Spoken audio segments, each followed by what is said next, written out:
Hola, esto es Radio Sefarad y estas son las noticias. Las comenta Jorge, ¿qué tal? ¿Qué tal, Alejandro? Vamos con los titulares de hoy. Estados Unidos anuncia medidas disuasorias contra Hezbollah mientras Arabia promete un Islam más moderado. Una libanesa detenida por presunto espionaje para Israel. El jefe de Hamás rechaza en conversación telefónica con el rey jordano el asentamiento de los palestinos en su país. Daesh vuelve a amenazar con atacar el Mundial de Rusia 2018 con un meme de Messi llorando sangre. Estos son los titulares del día, volveremos después con la agenda cultural.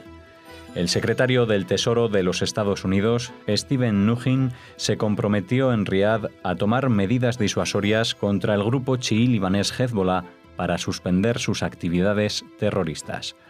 Así lo afirmó durante su comparecencia en la conferencia La Iniciativa del Futuro de la Inversión, celebrada en la capital saudita. En la citada conferencia, el príncipe heredero de Arabia Saudita, Mohammed bin Salman, aseguró que su país ha comenzado un proceso para volver a un Islam moderado y abierto al mundo y a las religiones, y prometió también acabar con el extremismo y mostró su deseo de convivir con la comunidad internacional. El pasado 13 de octubre, Estados Unidos sancionó al cuerpo de los guardianes de la revolución iraní por dar apoyo a la fuerza Al-Quds, la principal entidad iraní que facilita la campaña incesante del presidente sirio Bashar al-Assad de violencia brutal contra su propio pueblo, así como las actividades letales de Hezbollah y la organización terrorista islámica palestina Hamás y otros grupos terroristas. Bueno, este compromiso de Estados Unidos contra Hezbollah se viene a sumar, como decimos, es como un efecto colateral de estas acciones que está llevando a cabo especialmente contra Irán dentro de la política exterior estadounidense. Y también consecuencia de ella, aunque de forma paralela, yo diría, porque es un proceso que no depende de Estados Unidos, sino que es interno de Arabia Saudita, pues hace poco tiempo cambiaron de rey, y el rey también cambió de príncipe heredero entre sus muchos hijos, y el que ahora, digamos, controla de forma efectiva lo que sucede en el país es Mohammed bin Salman, al cual mañana en el programa Fuera de Foco dedicamos un programa para explicar su figura, que intenta, o al menos así lo declara, abordar un Islam mucho más moderado, más occidental en su visión y más tolerante con otras religiones y por supuesto más enfrentado de forma radical con el terrorismo. Así que bueno, en esto se viene a reforzar la alianza entre Estados Unidos y Arabia Saudí, que antes solamente de alguna manera era económica por intereses petroleros y cada vez más es geoestratégica. Y bueno, mientras prosigan por esa línea, pues por ejemplo Israel puede estar bastante conforme, que a pesar de que muchas de las promesas del presidente Trump no se han cumplido, como el traslado de la embajada a Jerusalén o el inicio de negociaciones con los palestinos, sí que en las amenazas externas le está dando bastante prioridad a las sanciones a Irán y a sus satélites, incluida el grupo terrorista Hezbollah. Una mujer de origen libanés fue detenida en aquel país por presunto espionaje para Israel. Durante su interrogatorio, la detenida reconoció que anteriormente realizó un trabajo ligado a temas de seguridad para Israel y que se trasladó varias veces al país. Desde abril de 2009, más de 100 personas fueron arrestadas en el Líbano por espiar presuntamente para Israel, incluidos militares y empleados del sector de las telecomunicaciones. Asimismo, han sido descubiertos supuestos dispositivos israelíes en el sur del país destinados a vigilar la red de comunicaciones del grupo terrorista chií libanés Hezbollah. El Líbano e Israel están técnicamente en estado de guerra desde 2006. Bueno, y esto de alguna manera también es continuación de la noticia anterior, porque estamos hablando de Líbano, estamos hablando de Hezbollah, pero también es continuación de una noticia que dimos ayer de un condenado a muerte en Irán por espiar a favor de Israel. Y ya ayer explicamos un poco que a pesar de la fantasía que se tiene con el Mossad y cómo parece todopoderoso, pues teje en todo caso sus redes con colaboraciones que en la inmensa mayoría de los casos no tienen ninguna retribución económica, en todo caso en algún caso financiación para poder llevar a cabo las observaciones. Con lo cual, lo que Israel a través de su servicio de espionaje canaliza es el descontento que hay dentro de las muchas sociedades árabes y musulmanas respecto a sus gobiernos y aprovecha que hay mucha gente que quiere hacer algo para cambiar la situación. Así que no sé otra vez quién es esta mujer, no sé si realmente ha espiado por Israel, pero sí que está claro de que esto no es un fenómeno aislado, porque dicen que desde 2009 más de 100 personas fueron arrestadas en el Líbano por espiar para Israel. Estamos hablando de un país, el Líbano, que en el cual, a diferencia de la Franja de Gaza o de los palestinos en Cisjordania, pues Israel no puede aplicar ningún tipo de extorsión ni premios monetarios o presionar a la familia con que le van a dar una cosa o la otra, los van a dejar salir de Gaza o les van a pasar dinero, porque evidentemente las transferencias de este tipo de historias hacia países extraños es mucho más complicada.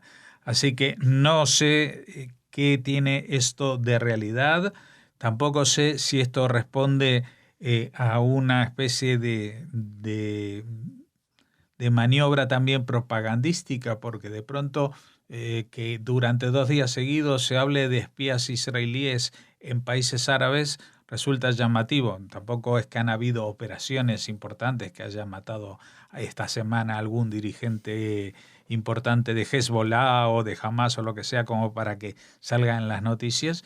Así que también puede que esto responda a una necesidad interna de estos países de demostrar que ellos son capaces de controlar y detener incluso al todopoderoso, entre comillas, Mossad. El jefe de Hamas, Ismael Haniyeh, telefoneó esta semana al rey de Jordania, Abdalá II, y defendió que Palestina y Jordania son 2 entidades separadas, rechazando cualquier posibilidad de unión entre ambos territorios, rechazando la llamada opción jordana, una vía que defiende el asentamiento de los palestinos en Jordania y que fue el centro de una reciente conferencia organizada en Israel en la que participaron algunas figuras públicas jordanas. En la conversación telefónica, el monarca jordano habría reiterado el apoyo total de Jordania a los hermanos palestinos para hacer frente a los desafíos, enfatizando la necesidad de trabajar juntos para defender nuestros derechos en Jerusalén, dijo. Claro, uno que no conoce lo que pasa o la historia de lo que ha pasado en Oriente Medio va a decir, ¿y por qué los palestinos se tienen que ir a Jordania? Pues les vamos a recordar una cosa. Lo que era el territorio durante la única época que se llamó Palestina fue durante el mandato británico que tuvo entre 1917, o al final, o 18, por encargo de la Sociedad de Naciones, el gobierno británico, y eso incluía lo que hoy en día son Israel, los llamados territorios palestinos, y Jordania. Y a pesar de que en 1917 hubo una declaración de compromiso del gobierno británico para asignar todo ese territorio a un hogar nacional para el pueblo judío, pues en la conferencia de Roma en 1920, por cuestiones de tensiones internas en el mundo árabe, y esto tiene que ver con las historias de Lawrence de Arabia y las traiciones de los británicos a Faisal, que fue reemplazado por la familia Saud en lo que iba a ser la Gran Arabia. Les habían prometido que todo lo que era el Oriente Medio iba a ser un país árabe dirigido por Faisal. Bueno, todo esto fue fraccionado y entonces la familia Saud se quedó con lo que hoy en día es Arabia Saudita y por eso lleva ese nombre. Y pues un primo de la familia, la rama hachemita, pues le tuvieron que conformar dándole un territorio y le asignaron de lo que estaba destinado del mandato palestino, pues le asignaron más de la mitad del territorio, casi el 75%, a la creación de un país que llamaron Transjordania, que estaba dirigido por esta dinastía de los hachemitas, que no eran de ese lugar, sino que eran de la península arábiga. Ellos se trasladaron allí, la población que vivía en esa zona eran árabes palestinos, porque habían estado bajo el mandato británico con ese nombre y antes como parte de la provincia llamada Siria-Palestina del Imperio Otomano. O sea que Jordania, antes llamada Transjordania, en realidad es el país árabe palestino. Está formada la población más de 3/4 partes por palestinos. Luego hay minorías de árabes, etcétera, etcétera. Incluso la reina Rania es palestina. No es de origen palestino, sino ella misma es palestina, de familias palestinas, y todos están identificados con la causa palestina. Lo que pasa que, bueno, el papá de Abdalá, que era el rey Hussein, pues abortó un intento de golpe de Estado, porque los palestinos dijeron, si somos aquí mayoría, tendríamos que gobernar nosotros. Y el Frente de Liberación de Palestina, pues intentó hacerse con el gobierno. El rey reaccionó de forma muy violenta, los aplastó, los persiguió, los pisó con los carros de combate, con los tanques, los pisó sobre los cuerpos humanos. No es una imagen metafórica, sino que eso es lo que hizo, y eso es lo que se llamó el Septiembre Negro, en homenaje al cual se levantó un grupo terrorista palestino que atentó contra Israel y contra otros países del mundo, pero no contra Jordania. Cosa que también sorprende un poco, porque si tú quieres reivindicar con ese nombre Septiembre Negro, lo primero que tendrías que hacer es tratar de reivindicar al que te agredió y no a los demás. Bueno, lo que quiero decir y reiterar, que a pesar de que suene muy descalabrada esta opción jordana, siempre ha estado en el tapete y ha sido una de las cosas en las que más insistía el ex primer ministro ya fallecido Ariel Sharon, cuando decía: no hace falta crear un Estado palestino porque ya existe un Estado palestino y se llama Jordania. Daesh ha vuelto a amenazar con atacar el Mundial de Rusia 2018, esta vez a través de la difusión de un montaje en el que se ve a la estrella argentina del Fútbol Club Barcelona, Lionel Messi, tras unos barrotes y con una lágrima de sangre. Hace 7 días, el servicio de propaganda afín a Daesh ya lanzó otro montaje, en ruso e inglés, en el que se veía a un combatiente a las puertas de uno de los estadios en los que se disputará el Campeonato del Mundo, con una bomba en primer plano y la leyenda: a los enemigos del Islam en Rusia les juro que los muyahidín prenderán el fuego, simplemente esperen.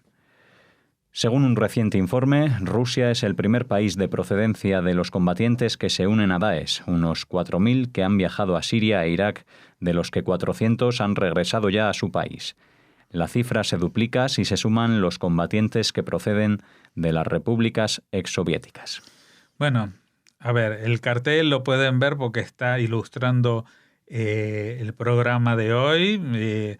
Lo que no se les puede negar a los de Daesh es su capacidad de propaganda y su capacidad de sorprender, en este caso con un meme, de la misma manera que hace unos años hicieron aquellas campañas en que mostraban degollamientos a granel, crucifixiones, etcétera, etcétera, causando una ola de pavor en la sociedad occidental que frenó durante mucho tiempo la reconquista, digamos, de los territorios del califato, porque se pensaban que estos iban a ser, más o menos, iban a tener la fuerza del diablo. Y como aquí sostuvimos en Radio Sefarad, en el cara a cara resulta que no solamente no eran tan fuertes ni tan invencibles, sino que también terminaron rindiéndose para salvar la vida, como cualquier hijo de vecino en situaciones de peligro extremo. Pero más allá de lo que Daesh diga, lo que sí está claro es que el próximo objetivo claro que tienen y que va a ser muy importante es este Mundial en Rusia. Porque aparte de que sea llamativo cuando hacen un atentado en París o en Bruselas o en Madrid, pues el hecho de que lo hagan en el país que hoy en día se ostenta o hace ostentación de ser uno de los más seguros, que es la Rusia de Putin, tratando de organizar el Mundial de Fútbol, que es el mayor escaparate seguramente al que llega la televisión a todos los rincones del mundo, pues lograr atentar allí sería para ellos el máximo objetivo. Y no les resultaría tan inverosímil hacerlo porque, como dice la noticia, es el país con más combatientes que han ido a pelear por Daesh en Siria e Irak.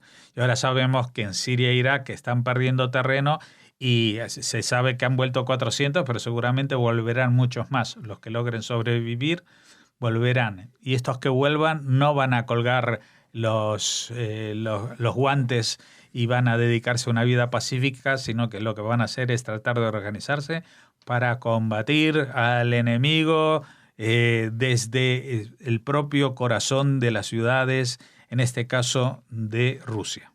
Así terminamos el informativo de hoy. Volveremos ya el lunes, Jorge, con las noticias diferentes. Contigo estaremos el martes. Hasta entonces, Shabbat Shalom para todos los oyentes. Shabbat Shalom. Volvemos en unos segundos con la agenda cultural.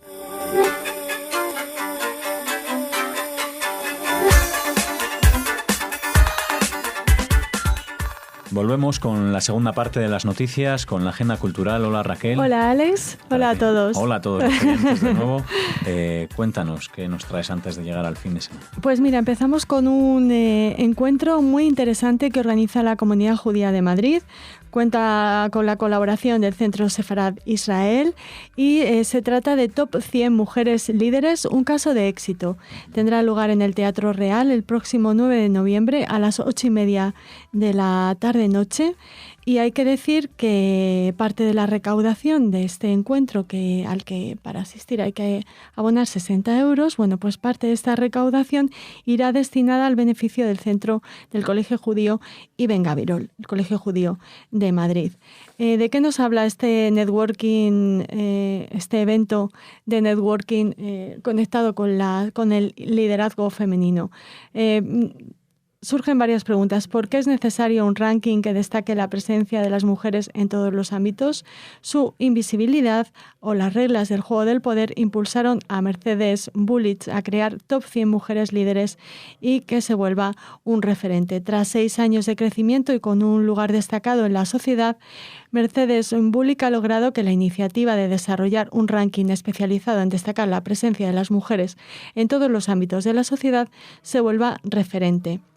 Será un debate networking, en el que conoceremos la génesis de este ranking, las anécdotas, secretos y algunas conclusiones, y cómo, a partir de un proceso dinámico, fue ajustándose y respondiendo a las expectativas gracias al trabajo, la experiencia y el apoyo de empresas e instituciones que confiaron en esta iniciativa tan interesante. Mercedes Bullich, con la que hablaremos muy pronto en Radio Sefarad, es periodista, empresaria y fundadora de Mujeres y Compañía y de este ranking, las Top 100 Mujeres Líderes en España. Estará acompañada por Rodolfo Siedlecki, que es director de Relaciones Corporativas de este Top 100 Mujeres Líderes y Mujeres y Compañía. Él es un periodista, empresario y un firme defensor de la igualdad de derechos y oportunidades de las mujeres y de la diversidad como valor fundamental para nuestra sociedad. Nos quedamos con unas palabras de Mercedes Bullich. Dice: ya no vale la excusa de que no se encuentra a las mujeres cuando las buscan. Aquí estamos. Bueno, pues veremos, hablaremos también con la organizadora de todo este evento. Con la creadora de esta iniciativa. Una top también. Bueno, ¿con qué seguimos? Seguimos con una muy buena noticia. Nos llega en forma de proyecto musical, de teatro musical, y se trata de un título que enseguida van a reconocer todos ustedes, pues es 24 horas en la vida de una mujer, la maravillosa obra de Stefan Zweig, que ahora Silvia Tortosa, como productora y protagonista, trae a las tablas del Teatro de la Abadía. Será del 13 al 30 de diciembre, todos los de martes a sábado a las 8 de la tarde y también los domingos a las 7 de la tarde.